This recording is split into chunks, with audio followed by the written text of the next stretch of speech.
அனைவருக்கும் வணக்கம். Welcome to world village cookery channel. எல்லாரும் எப்படி இருக்கீங்க? நாம இன்னைக்கு பார்க்க போற ரெசிபி சென்னையில் ரொம்ப ட்ரெண்டிங்கில் இருக்கிற மெரினா பீச் சுந்தரி அக்கா கடை மீன் குழம்பு டேஸ்ட்டாக வீட்லேயே எப்படி செய்யுதுன்னு தான் நம்ம பார்க்க போகிறோம். ஸோ மீன் குழம்பு வைக்கிறதுல ஒரு முக்கியமான விஷயம், ஒரே ஒரு விஷயந்தான், அதில் போடுற மீன். மீன் மட்டும் ரொம்ப ஃப்ரெஷ்ஷாக பிடிச்சி ஒரு 12 ஹவருக்குள்ளே நம்ம கைக்கு வந்துடுச்சு அப்படின்னா, நம்ம செய்கிற குழம்புல மசாலாவில் கொஞ்சம் முன்ன பின்ன இருந்தாலும், உப்பு புளியில் கொஞ்சம் முன்ன பின்ன இருந்தாலும், குழம்பு வந்து சாப்பிட்ற அளவுக்கு டேஸ்ட்டாக நல்லா அருமையாக இருக்கும். அதே சமயம் அந்த மீன் கெட்டுப்போன மீனாக இருந்து, ஐஸ் மீனாக இருந்து, மருந்து வச்ச மீனாக இருந்ததுன்னா, நீங்கள் மசாலாவில் எவ்வளோ ஸ்பெஷலான இன்க்ரீடியன்ட் சேர்த்திங்கனாலும், எவ்வளோ தான் எண்ணெய் சேர்த்தாலும், உப்பு புளி சேர்த்தாலும் அந்த குழம்பு ரொம்ப ரொம்ப கேவலமாக வரும். ஸோ மீன் குழம்பு வைக்கும்போது முக்கியமாக பார்க்க வேண்டியது, முக்கியமாக பார்க்க வேண்டியது மீன் மட்டும்தான். மற்றதெல்லாம் 2வது 3வது பட்சம்தான். அதற்கு பிறகு குழம்புல போடுற நம்ம மிளகாத்தூள், தனியாத்தூள், அந்த காம்பினேஷன், அப்புறம் உப்பு புளி காம்பினேஷன், இதெல்லாம் சேர்த்து தான் குழம்பு வந்து டேஸ்ட்டாக வர்றதான விஷயத்தை தீர்மானிக்கிறது. வாங்க இந்த அருமையான சுந்தரி அக்கா ஸ்டைலு மீன் குழம்பு நீங்களும் உங்கள் வீட்டில் எப்படி செய்யுதுன்னு பார்க்கலாம். அதுக்கு முன்னாடி நம்ம சேனலை சப்ஸ்கிரைப் பண்ணாமல் இருந்தீங்கன்னா தயவு செய்து சப்ஸ்கிரைப் பண்ணுங்கள். பக்கத்தில் பெல் ஐக்கான் வரும், அதையும் ப்ரெஸ் பண்ணிங்க. முதல்ல ஒரு பெரிய எலுமிச்சம்பழம் சைஸ் புளியை ஒரு அரை மணி நேரத்துக்கு முன்னாடி ஊற வச்சிங்க. நம்ம இன்னைக்கு செய்கிற மீன் குழம்பு ஒரு 5 பேருக்கு சரியாக இருக்கும். 1/2 கிலோ சால மீன் வாங்கியிருக்கேன், ஃப்ரெஷ்ஷான சால மீன். சால மீன்றது கவலைப்பொடின்னு சொல்லுவாங்களே, அந்த மீன் தான். இதில் முள் இருக்கும், ஆனால் சாப்பிடும் போது எந்த டிஸ்டர்பன்ஸும் பண்ணாது, அப்படியே சாப்பிட்டுடலாம். அதை க்ளீன் பண்ணி வச்சுருக்கோம். இப்போ ஒரு சட்டியில் 75 ml நல்லெண்ணெய் ஊற்றிருக்கேன். 1 ஸ்பூன் கடுகு, 1/2 ஸ்பூன் உளுத்தம்பருப்பு, 1/2 ஸ்பூன் வெந்தயம், இது மூணுத்தையும் போட்டுட்டு நல்லா ஃப்ரை பண்ணணும். கடுகு நல்லா வெடிச்சு வரணும்.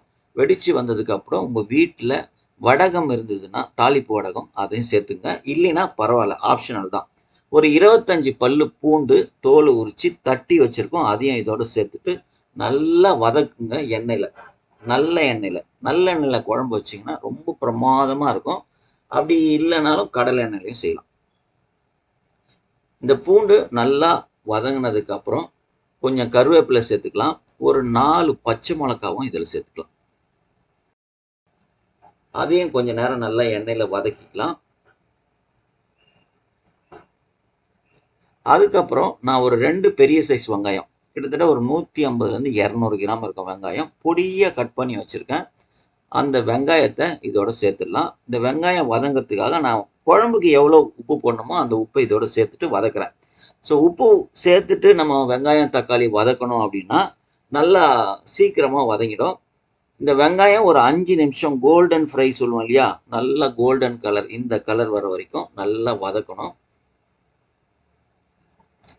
வெங்காயம் நல்லா வதங்கினதுக்கப்புறம் 2 மீடியம் சைஸ் தக்காளி, ஒரு 150 கிராம் தக்காளி நான் வந்து மிக்சியில் ஒரு கோர்ஸ் ட்ரை விட்டுட்டு தொக்கு மாதிரி எடுத்து வச்சுருக்கேன், நல்லா தண்ணியாக அரைக்காமல். அதை அப்படியே இதோடு சேர்த்துட்டு இந்த வெங்காயம், தக்காளி, பூண்டு, பச்சை மிளகாய் எல்லாம் சேர்ந்து இன்னும் ஒரு 5 நிமிஷம் நல்லா தொக்கு மாதிரி வரணும்.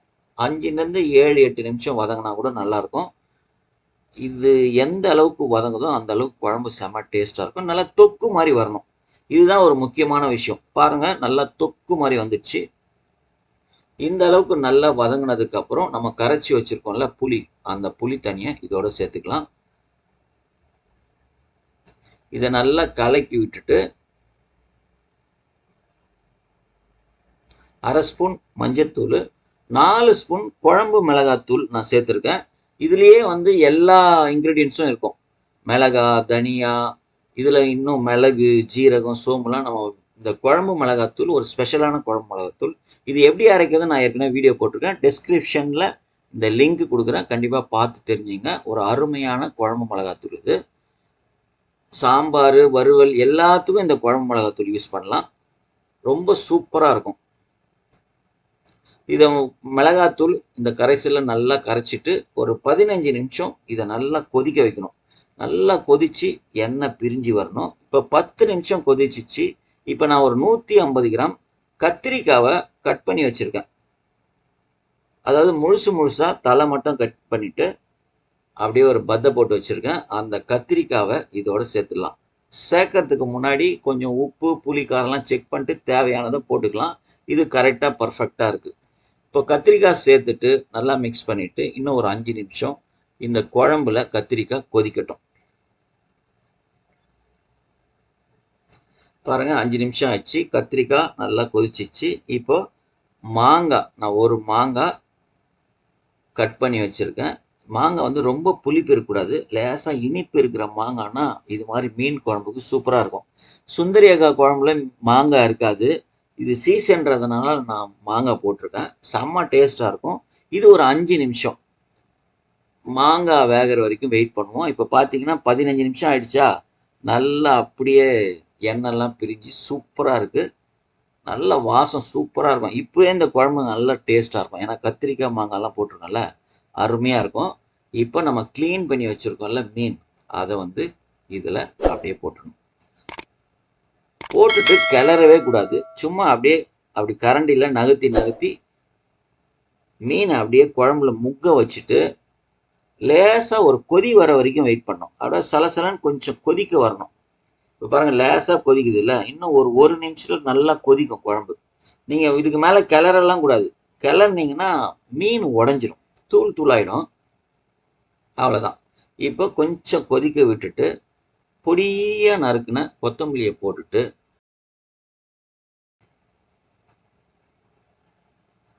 பார்த்தீங்களா எப்படி இருக்கு பாருங்கள். அவ்வளோதான், சூப்பராக அருமையான சுந்தரி அக்கா ஸ்டைல் மீன் குழம்பு ரெடி ஆயிடுச்சு. இப்போ நான் பாருங்க நல்லா கொதி வந்துடுச்சு. ஸ்டவ்வை ஆஃப் பண்ணிட்டு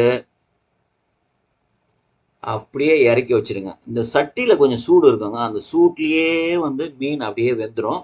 இதை அப்படியே உடனே யூஸ் பண்ணக்கூடாது. சும்மா ஒரு 10லேருந்து 15 நிமிஷம், ஒரு அரை மணி நேரம், 1 மணி நேரம் இந்த மீன் ஊற இந்த மீனோட எசன்ஸ் வந்து அந்த குழம்புல இறங்கும். இந்த குழம்புல இறங்கினதுக்கு அப்புறம் சுட சுட சுட சுட சாதம் அப்படியே ஒரு தட்டு நிறைய போட்டுக்கினேன்.